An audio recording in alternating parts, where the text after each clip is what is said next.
مومنہ اقبال کہتی ہے میں نے ثاقب خان چدر کے ساتھ بہت ساری راتیں کالی کی، لیکن یہ راتیں رنگین بھی ہوئیں یا نہیں یہ صرف مومنہ اقبال ہی بتا سکتی ہے۔ مومنہ اقبال خود ایڈمٹ کر رہی ہے کہ وہ ثاقب خان کے ساتھ بہت عرصے سے ایک ریلیشن شپ کے اندر تھی۔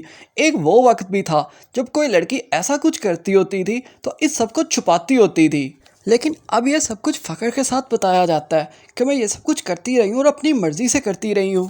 لیکن ایک منٹ رکیے اور سوچئے، ہم تو اسلامک ریپبلک آف پاکستان ہیں۔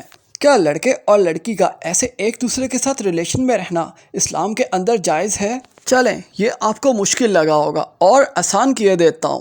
کیا پاکستان کے کانسٹیٹیوشن کے اندر لڑکے اور لڑکی کا بغیر شادی کیے ہوئے ایک دوسرے کے ساتھ ریلیشن کے اندر رہنا جائز ہے یا نہیں؟ اور اگر کانسٹیٹیوشن آف پاکستان اسے ناجائز قرار دیتا ہے تو مومنہ اقبال کے اگینسٹ ہماری اسٹیٹ کو حرکت میں آنا چاہیے۔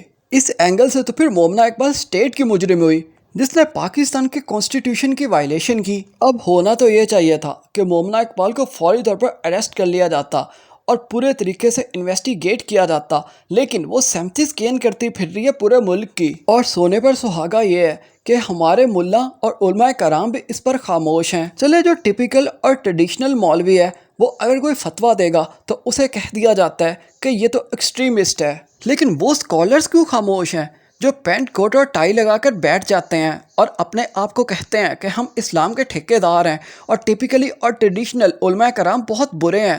چلے پھر یہ سو کالڈ اور جدید اسکالرز یہی آواز اٹھا دیں اور مومنہ اقبال سے ایک سوال ہی پوچھ لیں کہ پاکستان جیسے ملک کے اندر ایک لڑکا لڑکی بغیر شادی کے ایک دوسرے کے ساتھ ریلیشن کے اندر کس طرح سے رہ سکتے ہیں؟ ہو سکتا ہے ان کے اس کوسچن سے کچھ بھی حاصل نہ ہو، لیکن کم از کم لوگوں کو یہ میسج تو جائے گا کہ ان کا یہ ریلیشن غلط تھا۔